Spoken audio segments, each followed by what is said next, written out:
All right, guys. So as we've pointed out in many segments recently, the media really does not want to hear any criticism of Biden at the moment, which is wild because this coincides with like the most obvious public display of his mind not working right anymore. Whether it be, he said he talked to Mitterrand the other day. That was the leader of France who died in like 1996. I think he meant to say Macron, but he said Mitterrand. He also said Helmut Kohl, who also died a long time ago. Like his brain is still stuck in like the 1980s as he's president right now. And he's obviously having these massive mental lapses. He said that Sisi is the president of Mexico. Of course, that's the president of Egypt. I mean, the list goes on of the ways in which his brain is just not working right. It's like failing mid-sentence, and how many times has he wandered away, then came back to the microphone, or lost his place or whatever. And look, any one of these things on their own is obviously totally forgivable. But when it's this track record of it, that's why you have polls now that's 86% of Americans say he can't make it a second term. 86%. By the way, what's that going to look like in 3 months from now when we're in the heat of the general election? What's it going to look like? I mean, is it going to be 96% say, he can't do it? This is a massive, massive liability. So at the same time, the normie reaction is that the media is working overtime to try to act like there's nothing to see here. There's nothing to see here. Remember, Jon Stewart did a great segment the other day on his first show back where he went after both Biden and Trump for their age and the fact that their brains aren't working well.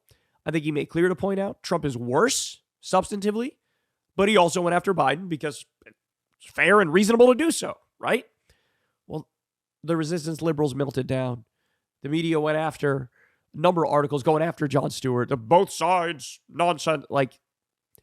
Anyway, we have here potentially the saddest example of this dynamic.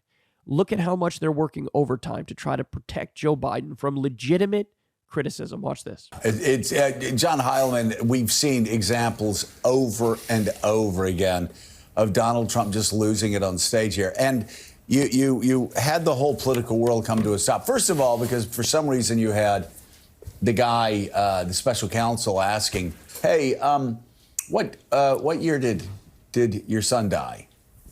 And supposedly he didn't remember what year his son died. And this was the most damning thing. I said this yesterday, and maybe, I don't know, maybe it's just older people. We've lived a busy and active life, but nobody's closer to me. Nobody's been closer to me in my lifetime than my mom. If somebody asked me in the middle of a deposition, what year did your mom die? I go, I don't know, 2017, 2018, 2019. I don't know. He's saying, he forgot when his son died. Whatever, bro. It's not a big deal. Sometimes we don't remember the specifics. Guys, in that same interview, he forgot when he was vice president. He didn't know the years he was vice president. Anybody who is even remotely interested in politics knows the years he was vice president. Oh, man, this is so dishonest. Oh, there's nothing to see here. He's doing fine. There's nothing to see here, bro. Get over it, bro. What a sad attempt. This is going to get worse and worse, guys. I don't know. I can tell you everything about it. I can tell you my final word. But again, that, and same thing with Mika and her dad. So the fact, first of all, that he was asking that question. Secondly, that somehow that's the most damning thing, and the Trump people are now saying the White House is like an old folks' home. They need to look inside their own glass house, because inside that glass house, if the Biden administration or the Biden White House and the political team know what they're doing, that's a glass house, the Trump glass house, that's going to come crashing to the ground, because there's clip after clip after clip of this guy not even remembering, the most basic things. Yeah, and I think, look, I earlier Willie made some comment about how Donald Trump doesn't know what day it is, and I was like, yo, simmer down over there. Like, a lot of us here have a problem with what day it is, what day of the week, and I can sort of remember maybe that the Chiefs won the Super Bowl, but even that's fading fast for me. The fairest thing to say about this, Joe, and this is, of course, our politics, so nothing will be fair about this, but both of these candidates are over the optimal age at which we would want a president to be. They are. If we could rule this race by rationality, if we're going to say we're going to have Donald Trump and we're going to have Joe Biden, well, the two of them we should acknowledge the fact that they are as the special counsel unfairly said, Biden kind of took a shot at him when he wrote it, but elderly gentlemen, they're elderly gentlemen. They're going to be, one of them is an octogenarian already, the other's going to be an octogenarian shortly, and they're not going to have the best memories. We're joking about it here, but the truth is, you and I don't have the best memories. Willie, right. Willie's memories even worse than ours. Last time I checked, Lemire remembers things most of the time. I won't speak for Michael Steele, but we're all, right. We're all imperfect. And the reality is, if we're going to have battles of videotape between these candidates, kind of pointing out that each one is not has lost a few miles an hour off their fastball from when they were at their best, that's a battle that Joe Biden ultimately is in a reasonable place to win because they have a lot of those same failings. But what Joe Biden doesn't have is propensity to lie pathologically about everything in the world, nor does Joe Biden have a propensity to say the kind of things that Donald Trump was saying on Saturday, where he threatens to have Vladimir Putin attack NATO allies and encourages them, et cetera, all the democracy-breaking things that Trump did. Right. So if you want to play the game on that battlefield, I would say Biden is in as good a place as any place to take Trump on. Oh, my God. They're trying so hard. They're trying so hard, bro. Look, to be fair, I do think it's reasonable to say Trump's having issues as well. I mean, he's made a lot of very sad mistakes recently. Remember when he repeated that Nikki Haley was responsible for security on January 6th? I think he meant to say Nancy Pelosi, which, by the way, she wasn't responsible for it either. But I think he meant to say Nancy Pelosi, kept saying Nikki Haley. The number of times he messed up, saying he's running against Obama, he said that a number of times. He claims, oh, no, I'm saying that because I'm trying to say Obama actually is running the White House or whatever. Well, he also said he ran against Obama. He ran against Obama. He didn't run against Obama.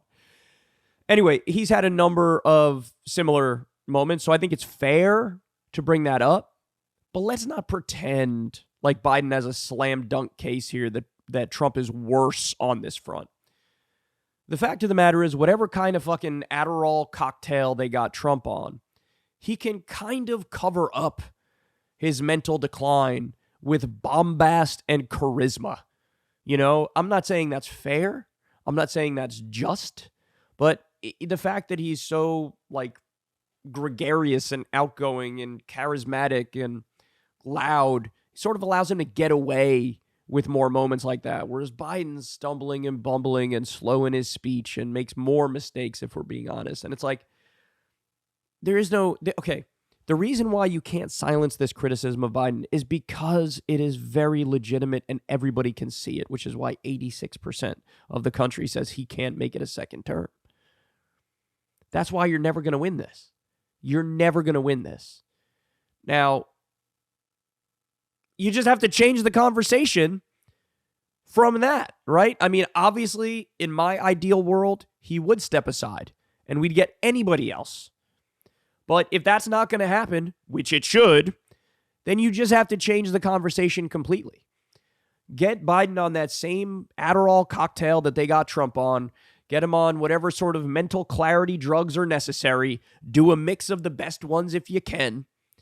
And then just hope to God you can keep the campaign focused on his 91 criminal charges and 4 indictments and come out with a bold agenda for the next 4 years, including extending the child tax credit, which, to be fair, they are working on right now, eliminating all medical debt, paid family leave, whatever. Just come up with a number of things, raising that minimum wage. Finally, he wasn't able to get it last time.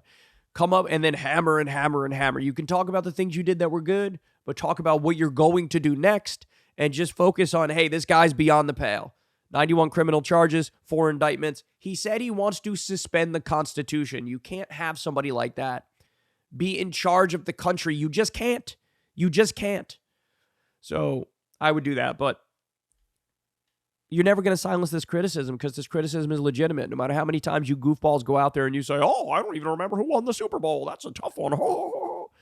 It's not going to work, bro. It's not going to work. This is desperate.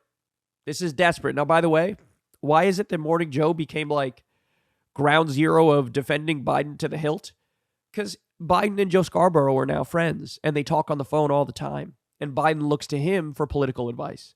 Which, by the way, Joe, that's probably one of the many reasons why your polling numbers are horrible and in the dumps. Because Joe Scarborough is a Republican. If you like his advice, if you trust his advice, and he's helping steer policy, well, no wonder you lost the base. You lost the left. You lost young people. I'm sure a lot of these decisions, right, going in a more right-wing direction early on in his time in office, to be fair, he was certainly more progressive than I thought he would be. And it was positive. There were positive things that came out. But now he's gone full, I'm a conservative Democrat. All of those pandemic-era social safety net programs that were expanded, that went away. And he didn't try to renew it. We haven't, to this point, renewed the child tax credit. And his polling numbers went down when this help for people went away. Aiding Netanyahu and arming him and funding him as he does a genocide. This is an extremist right-wing thing to do. If his circle of friends is all so-called moderate Republicans like Joe Scarborough, no wonder his decisions are horrible. No wonder. And by the way, I brought up that they talk on the phone. That's literal. There was reporting on this. He looks to Joe Scarborough for political advice. He does. And in return, Joe Scarborough now friends with Biden, so now his show is like #1 Biden defense network. And this is how low they've sunk. This is how low and how pathetic the conversation is. Not even acknowledging that this is such an obvious loser conversation for Biden to be having that everybody in the country is concerned with. 86% of the country says you won't be able to make it a second term. That means there's a lot of Biden supporters who are like, I don't think you can do it. Can't just sweep that under the rug. But they are trying very hard to do exactly that. Hey, y'all, do me a favor and like and subscribe. It helps out big time in the algorithm. Click the bell as well for notifications when videos drop. And watch that video on screen right now. You know you want to.